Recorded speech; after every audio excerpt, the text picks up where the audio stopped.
गौरी, मुझे लगता है हमारे यहाँ औलाद नहीं होनी, हमें कुछ न कुछ करना होगा। 2 ही अंडे थे हमारे, वो भी कोई चुरा कर ले गया। कोई तो हो जो बुढ़ापे में हमारी खिदमत करे, आखिर एक न एक दिन हमें तो बूढ़ा होना ही है। औलाद देना ये तो ऊपर वाले की मर्जी है, फिर हमारे काम भी अच्छे नहीं है कि कोई हमें अपना बेटा ही दे दे। गौरी, हमें बेटा तो कोई नहीं देगा, पर हम किसी कौवी का अंडा तो चुरा सकते हैं, और हम ये अंडा साथ के जंगल से चुरा कर लाएंगे। हाँ, ये ठीक रहेगा, मैंने तो इस बारे में सोचा ही नहीं था। कालू, ये काम जितना जल्दी हो जाए उतना ही ठीक है। तो चलो फिर चलते हैं। नेक काम में देर नहीं करनी चाहिए, किसी के बेटे की देखभाल करना भी तो नेकी का काम है। फिर कालू और गौरी साथ के जंगल में कौवी का घोंसला तलाश करने चले जाते हैं। कालू, अंडे को ध्यान से उठाना, कहीं टूट न जाए। अच्छा गौरी, पहले अंडा तो मिल जाए।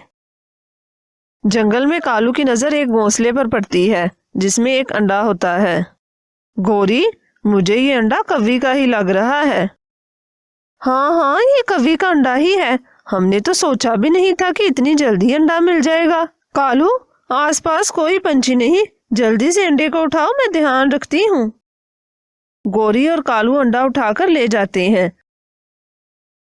जैसे ही वो जाते हैं तो कौवी वहां पर आ जाती है। वो कालू और गौरी को जाते हुए देख लेती है, पर अंडा चुराते नहीं देखती। मेरा अंडा कौन ले गया?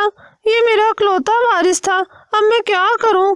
मेरा तो पति भी इस दुनिया में नहीं रहा, अब मैं मदद के लिए किसे कहूं? हो सकता है इस कौवी और कौवे ने मेरा अंडा किसी को चुराते देखा हो। वो कौवी कालू और गौरी के पीछे चली जाती है। कालू और गौरी अंडा लेकर घोंसले में पहुंच जाते हैं और वो दोनों बहुत खुश होते हैं। कुछ ही देर बाद वो कौवी भी उनके पास आ जाती है।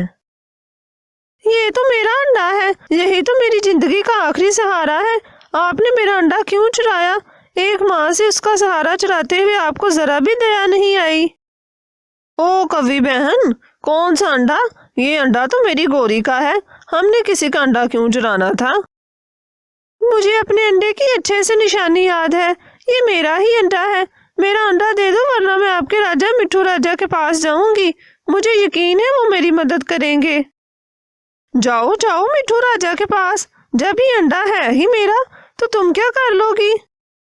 फिर वो कौवी मिट्ठू राजा के पास जाती है। राजा जी, आपके जंगल के कौवे और कौवी ने मेरा अंडा चुरा लिया है, अब वो उसे अपना अंडा कह रहे हैं। मेरा पति इस दुनिया में नहीं रहा, वो अंडा मेरा एक ही सहारा है, मैं बड़ी उम्मीद से आपके पास आई हूँ, मुझे मेरा अंडा दिला दीजिए। कौवी बहन, आप चिंता न करें, आपके साथ जरूर इंसाफ होगा। कालू और गौरी कौवी को बुलाया जाए और वो अंडा भी साथ लेकर आए। फिर एक पंछी कालू और गौरी को बुलाकर लाता है। कालू और गौरी, क्या ये तुम्हारा अंडा है? कल तक तो तुम्हारे पास कोई अंडा नहीं था, तुम्हें साबित करना होगा कि ये अंडा तुम्हारा है।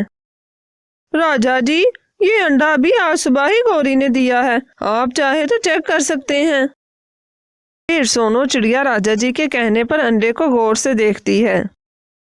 राजा जी, ये अंडा आज का ही है, कालू सच कह रहा है। राजा जी, ये सच है, मैंने ये अंडा आज ही दिया है, लेकिन मेरे अंडे पर नीला निशान है। राजा जी, मेरे अंडे पर भी नीला निशान है, ये कौवी झूठ बोल रही है, ये अंडा देख चुकी है इसलिए निशानी बता रही है।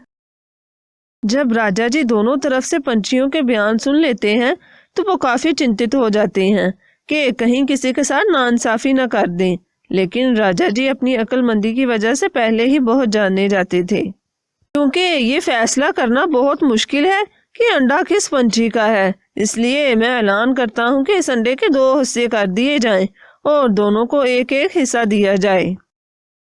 जब पंछी अंडा तोड़ने लगता है तो कौवी चिल्ला उठती है और कहती है, राजा जी, आप अंडे को तोड़े ना, बल्कि गौरी और कालू को ही दे दें, इस तरह मेरा वारिस जिंदा तो रहेगा ना।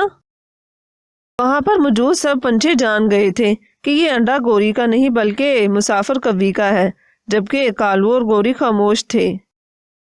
ये अंडा कौवी बहन को दे दिया जाए और कालू और गौरी को कैद कर दिया जाए।